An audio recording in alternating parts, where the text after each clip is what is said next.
Hello and welcome. This is Simon Says Sci-Fi for the Legend of the Traveling TARDIS. It's the 9th of November 2023 and it's a very significant year and month, not only for the Legend of the Traveling TARDIS, for all Doctor Who fans worldwide.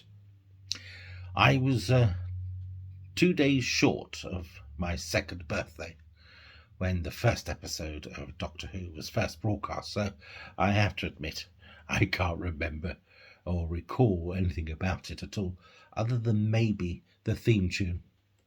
But I've watched Unearthly Child several times since. And now it's 60 years since Doctor Who entered our psyche, bringing with it words and scientific concepts hitherto unknown.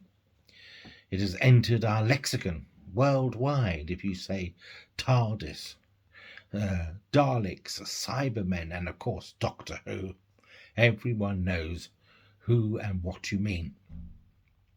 It's amazing that a television program whose original remit was to promote and teach science and history still has a huge impact on our lives today. Of course, in 1963 there was still 6 years to go before Neil Armstrong made his first step for a man and one giant leap for mankind. But in 1963, we mustn't forget that Valentina Tereshkova was the first woman to go into space, and that the computer mouse and the smiley face was invented.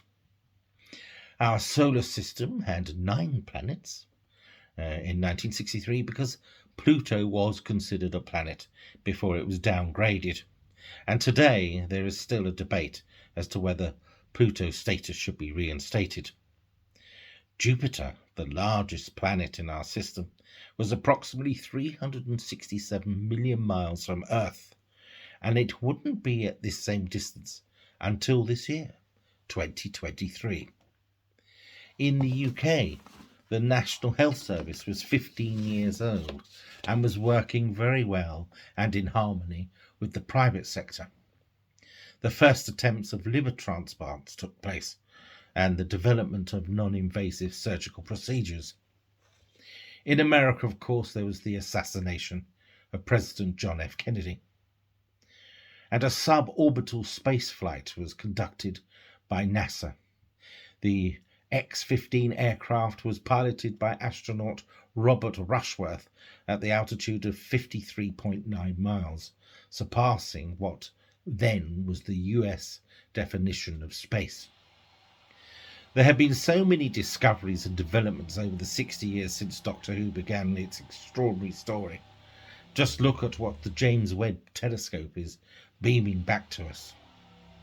On a personal note, I'm extremely proud to be associated with such a historic and iconic program, and humbled by the number of fans who contact me on a regular basis. And of course I have to thank Christian Basil and all at the Legend of the Traveling TARDIS for inviting me to be part of such a brilliant show. Here's to the next 60 years. The next 60 years of Doctor Who firing our imagination, fueling inspiration, helping us fulfill our potential. Thank you for listening. Until the next time, toodle pip.